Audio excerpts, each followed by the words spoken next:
ఆ, దొరికిందనమాట ఆంధ్రజ్యోతి.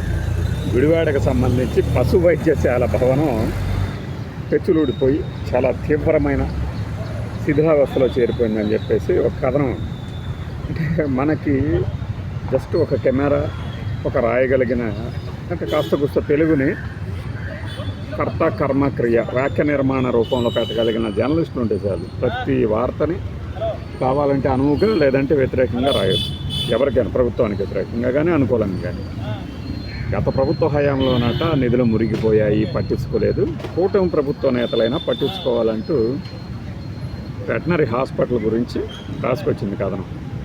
నిజమే, అసలు ఆసుపత్రికి రావాలంటేనే పశు పోషకులు హడలిపోతున్నారట.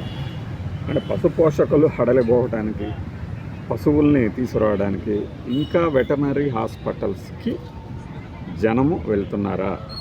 డాక్టరే వెళితే అక్కడ మూగజీవాలకి, పశువులకి ఏదో ట్రీట్మెంట్ ఇచ్చి వస్తుంటారు. సరే, కొన్ని పెద్ద హాస్పిటల్ ఉన్నాయి అంటే పశువులకి జరుగుతుందేమో అది కూడా. అయితే ఇప్పుడే ఎందుకు తీసుకొచ్చాడు? ఇక్కడే ఒక 2 ఏళ్ల క్రితం నేను తిరుమల వెళ్ళినప్పుడు ఒక ఫోటో తీశా. అది ఉందో లేదో తెలియదు కానీ ఈ మధ్యనే చిరాకు పుట్టి డిలీట్ కూడా చేసినట్టున్నారు. ఎక్కడంటే కింద కళ్యాణ వెంకటేశ్వరుడు. ఆయన్ని ముందు అసలు తిరుమల దర్శనానికి ముందు ఆ దర్శనం చేసుకోవాలి అని చెప్పేసి అక్కడికి వెళ్ళాం. వెళ్ళి వస్తుండగా అక్కడ ఏంటంటే మనకి ఉచిత బస్సు వెళ్తుంది, లేదంటే ఆటోలు కూడా వెళ్తుంటాయి. ఆ ఉచిత రథం వచ్చే లోపు మేము ఒక బస్ స్టాప్ లాంటి ఒక చోట నిలబెట్టాం. నిలబడిన చోట వెనక్కి తిరిగి చూస్తే ఇదే పశువుల ఆసుపత్రి. ఎలా ఉంది అంటే మనకి ఒక 100 ఏళ్ల క్రితం బిల్డింగ్లు ఎలా ఉంటాయి అవి ఇంకా అలానే ఉంటే, ఎవరి ఆలనా పాలనా లేకుండా ఉంటే, మట్టి కొట్టుకుపోయి బండలు, ఏది మన బేతంచెర్ల ఈ రాయి ఎలా ఉంటుందో ఆ బండలు ఇప్పుడు చాలామందికి తెలియదు. ఆ బండలు ఇది పశువుల ఆసుపత్రి అని చెప్పేందుకు వీలుగా పైన రాసి ఉంది. అప్పటి మంత్రి ఎవరు, ముఖ్యమంత్రి ఎవరు, ఇవన్నీ ఓపెనింగ్ చేసిన వాళ్ళు ఎవరు, ఇదంతా ఉంది.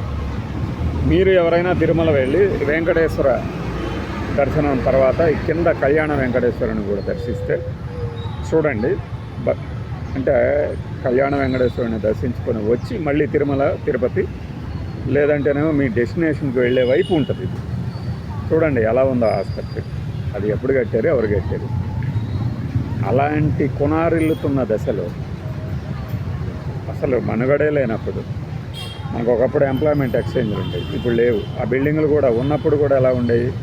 అలాంటి స్థితిలోనే ఉన్నాయి. ఒక్క గుడివాడలోనిదే నాకు కనపడింది.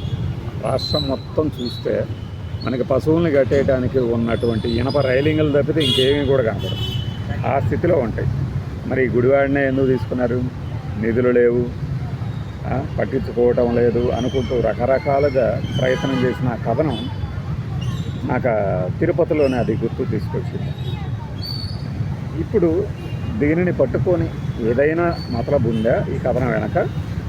లేదంటే కేవలం నిధులు ఉన్నా కూడా దుర్వినియోగం అవుతున్నాయి, అసలు పట్టించుకోవటం లేదు, ఖర్చు పెట్టడం లేదు, ప్రజలకి కష్టం కలుగుతుంది, పశువులకి ముఖ్యంగా ఏదైనా రోగాలు వచ్చినప్పుడు ఏమీ చేయలేకపోతున్నారనే బాధ ఉందా అనేది 2-3 రోజుల్లో తేలిపోతుంది. బాయ్.